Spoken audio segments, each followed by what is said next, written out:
So they can go, they can restructure, they can go through a liquidation. It doesn't matter because it doesn't impact the other companies based on the way this particular deal has been structured out. Right? Next article. They had to go to a company like Apollo to get 1.6 billion junk bond lifeline. Why? Because they put the deal out and they couldn't get action on the deal. Did I go over this already? Yeah, my bad. I forgot about this. So following those particular changes, the deal for the bonds had to go to 10%. Eventually, they were talking about giving 11% yield. So you're a company, you issue out a bond, and investors are telling you, we want 11%. Then they had to issue other provisions in there to make sure people were confident in buying their bond. Why? Because they're taking on so much debt, and we don't believe in the future that it's very likely they have the revenues to service this particular debt. So I'm taking on so much risk, I want 11%. That's a very, very high cover bond. So this is a high yield junk bond that they're putting out just to try to generate the capital to buy Odessa. So what they did was they was able to get Apollo to give them some of the money, and they was able to get some of the money from Garcia II and then other parties. But when JP Morgan put this deal out in the market, nobody bid on it. And so you got to understand is that the bond market sees straight through what they're doing. So they say, yeah, we'll take on the deal, give us 11%. And there was another provision in there that if they go bankrupt, they can't get out of the bond agreement. Right? And that's what I want you to understand. When you can look at these particular deals and understand what's actually going on, there's an opportunity for a lot of profit. But you got to program yourself to where just learning about the next scam on the internet doesn't entertain you. Let's get these slides and let's get up on out of here. Uh-oh, my bad.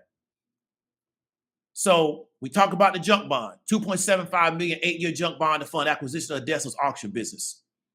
So how does this company service the past and current debt? If revenues go down because we're in a new environment, if people no longer have the money or they can't get the financing because the cost of capital starts to go up, how does the company service the past and current debt? So we already had a lot of debt from previous business obligations. Now we're adding on the Odessa debt. Where are the revenues going to come from to service all that debt? See why this is a pump and dump scheme? But it doesn't matter because the way they structured this, if Carvana goes under, it doesn't impact the rest of the businesses because they don't have everything up under one umbrella. So that's what people got to understand. Let's go to the next one. So the car selling business could go bankrupt. However, the loan business will still exist. We talked about it's going to generate revenues, and they also got the securitization. So that's pretty much what the deal is. So this is why I buy one set of puts in December, and I didn't buy enough contracts. I got almost 500% return. I thought I could get 1,000% return on this. Then I go right back in. I buy more puts in March, right, at $45. I'm sorry, at $145, right? Bought 2 contracts. Really should have bought 10. But the IV had went up, so now the contracts are way more expensive because by this time in March, the cat's already out of the bag. I'm not one of the few people that know about this deal. Now, everybody knows about it. So the market makers have adjusted it. But you know what? I said this company is going to keep falling because there's nothing there. And I still have puts on Carvana, right? I'm still sitting in puts at Carvana that don't expire to, I think, either the end of the year or the top of next year. Because I was so confident that this company's probably going to end up going to zero before it's done. Might take longer than I expect. Those puts is already in the money. But I'm waiting for a catastrophic collapse to exit out of those positions. But the way I do this is I really start to understand what's going on with these companies from a fundamental standpoint. And I don't care what the macroeconomic situation is at that time. Once I understand what's going on from a fundamental standpoint, then my question is, based on the macroeconomic situation, how long can they keep this going? There's a lot of companies that was able to survive in the market over the past 2 to 3 years because of easy money policy. They're running really, really bad businesses. As the cost of capital starts to go up, and they can't find liquidity in the market to support their endeavors, they're going to have a lot of issues, right? And they're all over the place. You just got to learn how to identify them. And they're not necessarily what everybody's talking about. When I was talking about Carvana, nobody else was talking about this company except me and some of the people that I knew that were kind of savvy to this. Nobody was talking about this company. But if we can develop people that can see these opportunities, these are big opportunities in the market. But you just got to learn how to identify it. And so that's pretty much all I want to talk about, right? What I'm trying to do is help people identify these type of opportunities and be able to take advantage of them. Because one, I was in this deal early. I was in this deal in November, December of last year. That's really when I should have took my biggest position. But then once I got confirmation of where it was going, I started adding more and more to my position, right? And so one of the ways in which you can benefit is you get into these deals early. Now, the downside is that the market can be irrational longer than you could be solvent. But what helped me is that the whole market turned down early this year. So that helped push this thing down, right? That helped me. But even without that help, I would have still had the same success, in my opinion, because why? This is not a really well-run company. And people would have realized that and started putting their mother in other places. And we're seeing that with a lot of companies similar to Carvana. So that's all I want to talk about. But what I'm trying to offer you with the highest paid part-time job in the world is the education to be able to see these kind of opportunities and be able to profit from these particular scenarios because they exist in the marketplace, but a lot of people just can't see it, right? You just can't see it. But you got to want to see it, and you got to want to take action on it, not just sit around and talk about it for 3 hours on a live stream, right? Because I don't care what these people do if I can't make money on it. Because I can't stop them from doing it. It's a byproduct of the system that we live in. I would never buy into Carvana, but if retail or a fund wants to buy into it, that's their business. It don't have anything to do with me. They didn't violate any SEC rules in what they did. Like I said, everything they've done is legal. Nobody's going to go to jail behind this, right? So I'm not one of those people to where I'm going to yell scam, scam, scam, scam, scam. I don't have a YouTube page based around identifying scams. I have a options business based around identifying mispriced options, which these options were very mispriced, and we see that. Inefficiencies in the marketplace that I can take advantage of and I can locate those using a fundamental analysis, and then I can exploit these things because by the time everybody figures out what's going on, I already got my position in the market. And that's what I'm trying to get people to understand. So we're going to go through the questions. We're going to get up on out of here because I got another live stream in like 10, 15 minutes. So like I said, here's the documents. Here's the securitization documents. Right? Mr. Rose, what's going on? What's going on, Lance? So local governments collecting more tax for personal property, especially with cars due to supply chain issues. I feel you. So local governments are collecting more tax for personal property, specifically with cars for supply chain issues. That's crazy. Lance, what's going on? Glad you came through. Yeah, it was Bernie Madoff. I keep forgetting his name. Yeah, definitely, GC. They're going to accept. And that's just part of how it goes. Like I see why people go get that stuff. Because you can walk in the door and say, I'm so-and-so and so-and-so, and I got so-and-so and so-and-so, and people just believe you. Right? Just believe whatever comes out of your mouth. So I see why people do it. And I'm not against people doing it. I mean, if how, if it works that way, it works that way.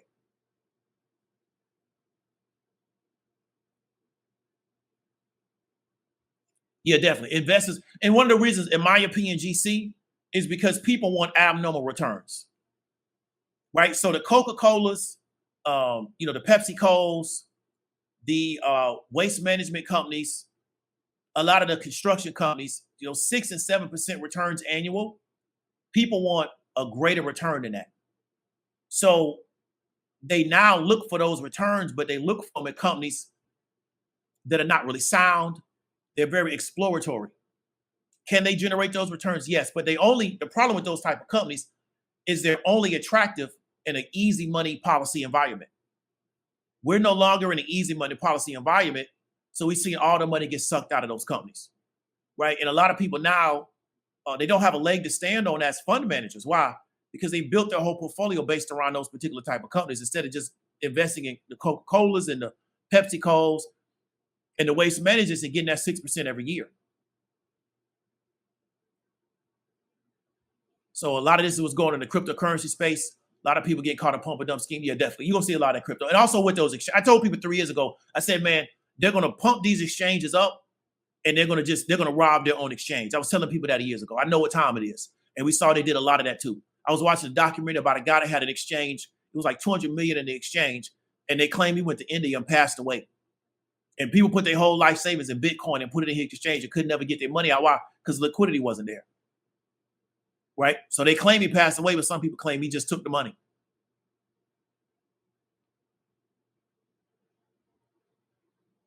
Exactly. So people salty about Adam Newman raising all that money, but dudes know how to persuade people into buying the higher valuations. Exactly. And a lot of it is modeling.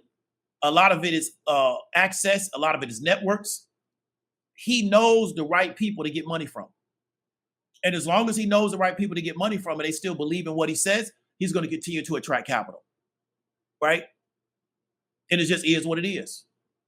It is what it is. There's nothing you can do about it. And you're right.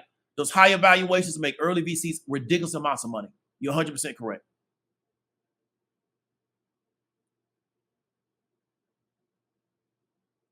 Yeah, definitely. They just they figure out how to build a team with a bunch of people. With so and so and so and so, he worked for Amazon. Or so and so and so and so, he worked for this company. What people don't know is that when you're working for those companies, it's very competitive. You're not working for those companies because you weren't winning at those companies. So I don't leave Amazon and go work for a startup because I was winning at Amazon. I leave Amazon and go work for a startup because either I wasn't happy at Amazon or I wasn't winning, because those are very competitive environments. So they do the same thing. They build their team up with a bunch of people that washed out at other companies, but it makes investors believe we got a good team because they worked here, here, here, and here. It is what it is. It's all about perception. Perception is so powerful in this world. I think a lot of people overlook it.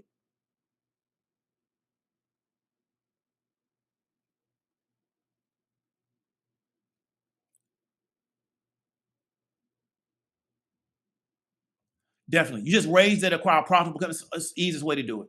You can leverage a profitable, easiest way to do it. And that's what you see. That's what Uber was trying to do. Um, is they were using their capital to acquire other companies because they weren't profitable. And they're trying to figure out how to acquire something that is profitable to make their balance sheet look better. It's the oldest trick in the book. It's just a balance sheet trick. But the issue is the core business isn't profitable, right? But people don't see that. And if all you're going to do is acquire companies, why don't you just do private equity? Like, I don't invest in, because to me that's not a strategic acquisition.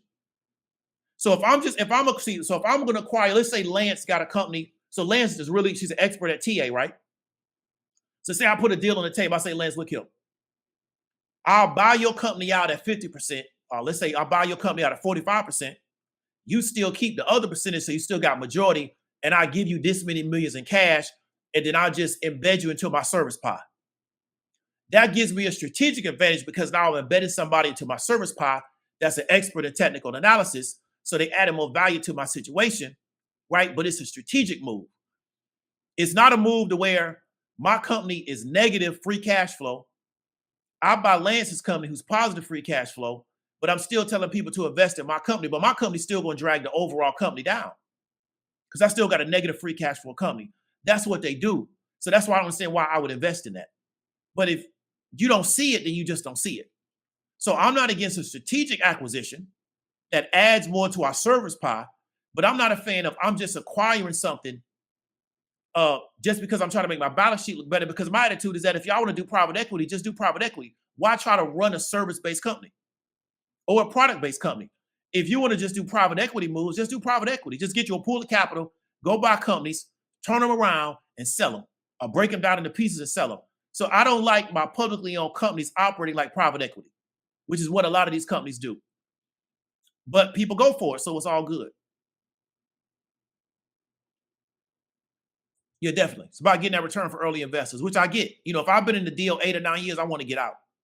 I don't want to keep holding this money because I want to get out with my return and go put my money into something else.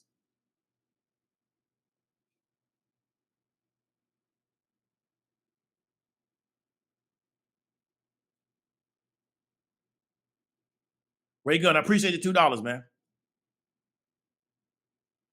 Yeah, definitely. Yeah, pump and dumps have gone way beyond these pink sheets. Definitely. You've seen them in big, big companies now, like Carvana. Who would have thought that a pump and dump company would get to $300 or $350?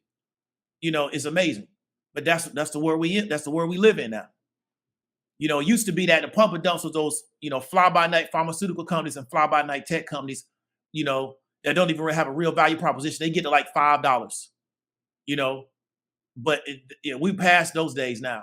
Maybe GameStop's a pump and dump deal, and we see they keep losing money. They were pumping up deal. Some average person can't tell you the last time they even went into a GameStop. So how can I schedule a consulting service? First, what do you want to get consulted on? Two, I can't teach you everything I know in an hour. So I want to make sure we manage expectations properly. And three, just hit me up on Instagram. Yeah, definitely. Yeah, definitely. So the trade takes all of 5 minutes. But the majority of the work, I did the majority of this work in 2021, leading up to this time. And I was positioned to do it, but I wish I had more capital because I would have put way more money. You could have never convinced me that Carvana wasn't going down. It was $350. You got to be crazy. I knew why Avis was able to stay up, because what they were doing was they was shrinking their float with buybacks. They bought back over 1 billion shares. That's how they was able to manipulate that situation. They're going down too, right? But Carvana wasn't doing any of that, right? They weren't doing any of those methods to keep that share price up, because they should have shrunk the float. That could have maybe kept them up there. They don't care. They don't care. They out. They're out of that deal.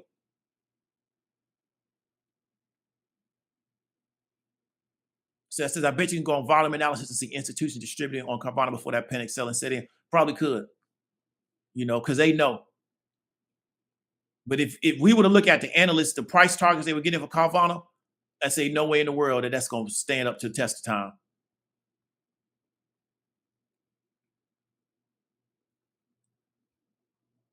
All right, so that's everybody. I appreciate everybody for coming through. This show is sponsored by the highest paid part-time job in the World Options Training Academy. Get in before the price goes up. But this is the kind of work that we're trying to do in this space. I got people that took my program that do day trades. I'm not against it. I'm all about you making money how you want to make your money.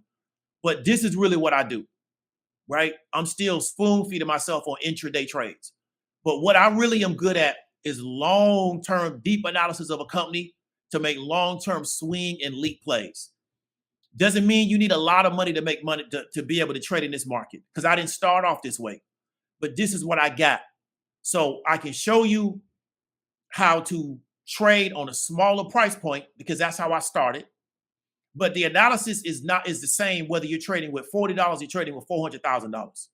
You shouldn't skimp on your analysis, in my opinion. And when I do the most amount of analysis on a trade is where I have the most amount of success. When I do the least amount of analysis is where I always take the most amount of losses. And it's been pretty much consistent over my trading period. So that's all I want to talk about. If you got any questions, reach out to me. David W. Williams, also known as Diamond Dave. I will talk to you later.